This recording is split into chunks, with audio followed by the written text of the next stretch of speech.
Have you ever wondered why the boxing ring is called a ring when it's actually square? The name goes back to the bare knuckle days centuries ago where fighters battled and spectators would make a natural ring. And it got to the point where they would actually draw a ring in the ground to help keep spectators away from the fighters. And later they would actually build little fences around the fighters and eventually make their way to building a platform in the 1800s for the fighters to get on to keep them away from the crowds. And they made it a square because that was a lot easier than making a ring. But everyone had called it a ring so much that they kept the name ring even though it was a square. And on May 13th, 1967, they actually tested out an octagonal ring to avoid more injuries that had come from the square ring. It may not have stuck for boxing, but it made its way into another sport. Join us today as we dive into the history of the boxing ring and how this one little thing has changed boxing forever. Today on Daily Sports History.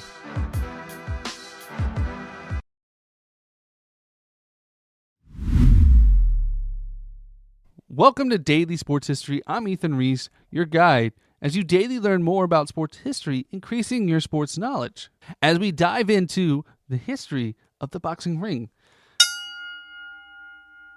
Now, first we got to learn a little bit about boxing itself. It actually goes back, at least fighting does, over 5,000 years ago. In ancient Mesopotamia, archaeologists uncovered some carvings that depicted two men engaging in a fist fight for competition. And these early contests were likely held in open spaces with onlookers forming a circle, as they do even to this day when there's a fight that happens in schoolyards or around the bar. People make a ring around to watch because you want to watch, but you don't want to be a part of it. And the ancient Egyptians actually embraced boxing as well.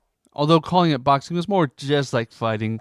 It wasn't only with your fists, it was with your whole body. It was closer to what we now know as MMA, but ancient Greece was different in a lot of ways. They actually formed multiple sports, and boxing was one of them. And it actually became part of their ancient Greek Olympiad. Though there were no rounds, no weight classes, and the bouts would continue till one man signaled defeat by raising a finger or was rendered unable to continue, mostly because they died. And through the years, it continued to evolve into the 17th century when it really started to explode in England, where bare-knuckle fighting really took off. It would be held in fields, taverns, and even back alleys, and spectators would naturally form a circle around the fighters like they did before, creating a human ring. And this circle kept the action contained and gave everyone a view of what was going on. Now, sometimes they would add simple ropes that are kind of like the ropes at the bank where you have to go in and out and around to get to the tellers. Kind of like that, making a simple circle.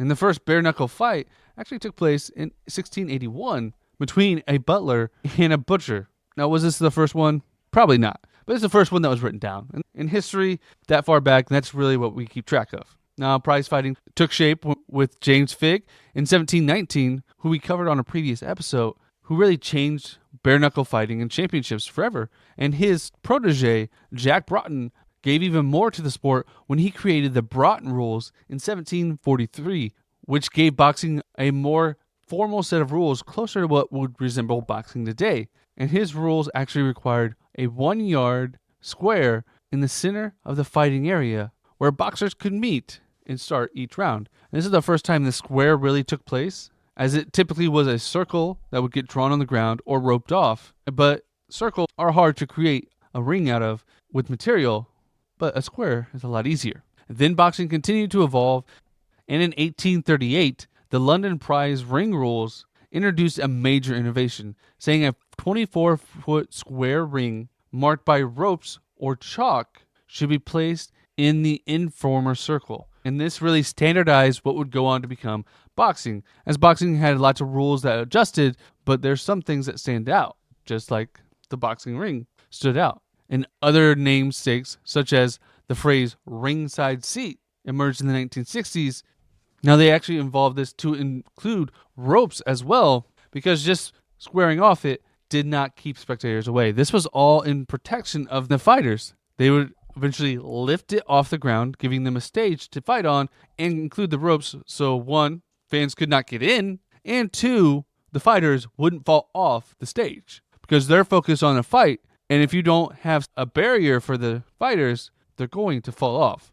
Now, what was also included in these new rules was a round, meaning 30 seconds to rest when a fighter got knocked down or thrown to the ground. This allowed each fighter to rest and gave them the opportunity to go to their corner. Now, the corner is the one that makes sense with the square. And the corner didn't come about until after they started to have the ring. So if they were still fighting in a ring, they would have gone to their side. But now they say go to your corner because they have the corner and the square already set up by the time these rules were introduced.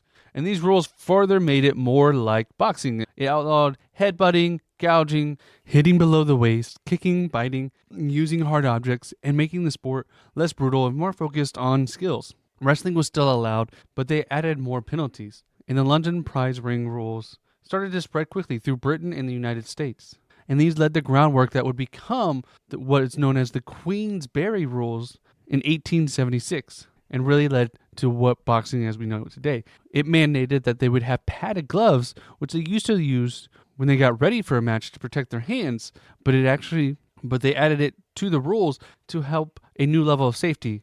Now, whether it really actually helped safety, because of the padded gloves, it led to more face shots rather than body shots, but that's a story for another day.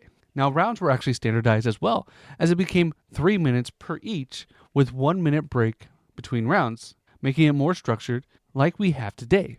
And it specified the ring would be 24 square feet, making it a normal and standardized for both amateurs and professionals. So no matter where you fought in the world, you were fighting in a similar ring. And wrestling and hugging were banned as they wanted to focus on striking rather than grappling, as wrestling was its own sport. And if a fighter got knocked down for 10 seconds and could not get up unaided, they would be declared a knockout, introducing the modern knockout rule that we have today. And it also said that no other person would be allowed in the ring during the round other than the official and the boxers. And the Queensberry rules are really what's known as modern boxing rules. There have been changes over the years to how boxing gloves, round limits, and everything like that, but it really changed boxing forever. And that doesn't mean that boxing wasn't finished innovating, as the ring has stayed pretty standard, but with a few new things. They've added padding to the ropes around the ring. They've added padding to the corners to help protect the fighters. And in 1967, they actually tested an octagonal ring to help limit the corners that fighters would end up in. Now, boxing didn't want to go for this. It was a huge change, as the ring had been around for over a century. But it was worth a try. And though that they didn't use it, another sport called mixed martial arts, better known as MMA, took the octagon to new levels as they needed it for their style of fighting. And it's interesting when you watch clips of boxing, almost all of them look the same, as it hasn't changed in years. It's been standardized and really hasn't changed other than a few amenities. And if you watch a boxing match from the early 1900s to now, square as a ring. Thank you for listening to today's Daily Sports History. If you want more boxing content, check out the Boxing Movie Podcast. Each episode, they discuss a film with a boxing theme, covering a whole cinema history from silent movies to this century, with more than just Rocky and Raging Bull. And we'll put a link in the description below for you to check them out. And if you enjoyed today's Daily Sports History, please leave us a review. Or if you can't leave a review, please leave us a rating wherever you're listening. And if you can't do that, send me an email at dailysportshistory@gmail.com telling me you love the show, because you know what that does? It makes me happy, and I always love to be happy. And come back tomorrow for more Daily Sports History.